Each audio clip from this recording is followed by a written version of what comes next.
रूस के बाद ऑस्ट्रिया भी जाने का कार्यक्रम प्रधानमंत्री नरेंद्र मोदी का है। ऑस्ट्रिया में पीएम मोदी के स्वागत की तैयारियां की गई हैं। 40 से ज्यादा वर्षों में किसी भारतीय पीएम की ये पहली ऑस्ट्रिया यात्रा होगी। तो बीते 40 साल में किसी भी भारतीय पीएम द्वारा ऑस्ट्रिया को विजिट नहीं किया गया है। 40 से ज्यादा साल गुजर गए हैं और इतने अरसे में ये पहला मौका जब कोई भारतीय पीएम ऑस्ट्रिया की यात्रा पर है। पीएम मोदी ने कहा कि ऑस्ट्रिया की यात्रा को लेकर बेहद उत्सुक हैं। तो देखिए, रूस पहले प्रधानमंत्री नरेंद्र मोदी जाएंगे, 2 दिवसीय दौरा है और उसके बाद राष्ट्रपति व्लादिमीर पुतिन से जो उनकी मुलाकात होने वाली है, निजी मीटिंग भी होगी। इसके अलावा डिनर का भी कार्यक्रम रहेगा, कई महत्वपूर्ण समझौतों पर हस्ताक्षर। लेकिन इसके बाद जो अगला दौरा है वो ऑस्ट्रिया का रहने वाला है, जहां बीते 40 सालों से कोई भी भारतीय पीएम नहीं गए थे।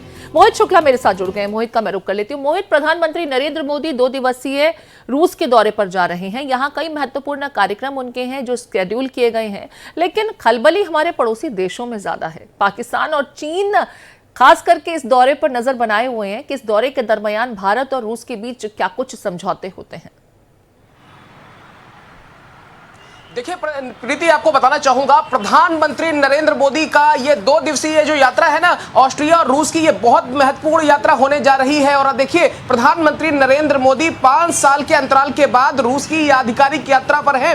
और आप एक बात और समझिए, रूस के साथ साथ आप बात ऑस्ट्रिया की करते हैं। साल 1949 में भारत और ऑस्ट्रिया के बीच में राजनयिक संबंध स्थापित किए गए और ये 75वीं वर्षगांठ मनाई जा रही है भारत और ऑस्ट्रिया के बीच राजनयिक संबंधों की। और देखिए, साल 1955 में पंडित जवाहरलाल नेहरू पहली मर्तबा वहां पर गए थे और उसके बाद साल 1983 में बतौर प्रधानमंत्री इंदिरा गांधी ने ऑस्ट्रिया की यात्रा की थी। तो 41 साल बीत गए। 41 सालों में प्रधानमंत्री लेवल पर वहां कोई डेलीगेशन नहीं गया, कोई भी व्यक्ति वहां नहीं गया। 41 साल के बाद जब प्रधानमंत्री नरेंद्र मोदी वहां पर पहुंच रहे हैं तो ऑस्ट्रेलिया के लोग, ऑस्ट्रेलिया की सरकार, ऑस्ट्रेलिया के नुमाइंदे, वहां की लीडरशिप, हर कोई प्रधानमंत्री नरेंद्र मोदी के लिए पलक पावड़े बिछाकर बैठी हुई है। और आप देखिए, प्रधानमंत्री के अलावा और अगर हम बात करें तो राष्ट्रपति लेवल पर कई मर्तबा डेलीगेशन गया है। साल 2011 में प्रतिभा देवी सिंह पाटिल ने ऑस्ट्रिया की यात्रा की थी। तो कई मायनों में ये ऑस्ट्रिया का दौरा प्रधानमंत्री नरेंद्र मोदी का बहुत महत्वपूर्ण है। अब बात हम रशिया की करते हैं,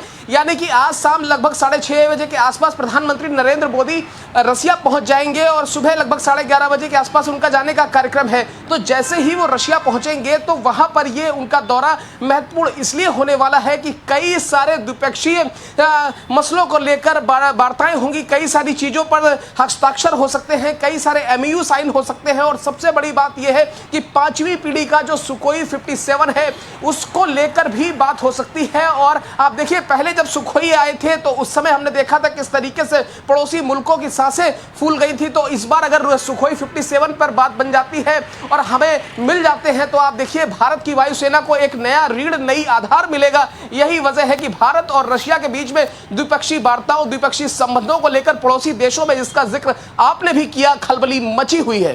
ठीक है, यहाँ पर रूस और यूक्रेन के युद्ध के बाद ये पहला मौका। 2019 में व्लादिवोस्तोक में आर्थिक सम्मेलन जो हुआ था, उसी वक्त पिछली मर्तबा प्रधानमंत्री नरेंद्र मोदी का रूस का दौरा रहा था। इसके बाद अब काफी समय बीत गया है और बीच में रूस और यूक्रेन का युद्ध भी सामने है। हालांकि भारत यूक्रेन के साथ भी उतने ही बेहतर संबंध रखता है जितने रशिया के साथ में, लेकिन रशिया के साथ में क्योंकि हमारी कई सैन्य डील रहती हैं जिसका जिक्र आपने भी किया, लिहाजा खलबली उन देशों में भी जिनके साथ भारत के संबंध बहुत अच्छे नहीं हैं।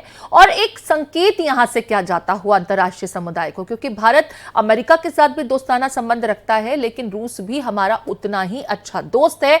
और प्रधानमंत्री नरेंद्र मोदी की एक ये सीधे संदेश विश्व को देने की कोशिश रहती है कि भारत हर किसी देश के साथ में बेहतर संबंध बनाकर और बहुत खूबसूरत तरीके से कूटनीतिक जो स्टेप्स उठाने चाहिए उसके लिए न सिर्फ हमेशा तैयार रहता है, बल्कि हमारे फैसले हमेशा सबको चौंकाते भी हैं।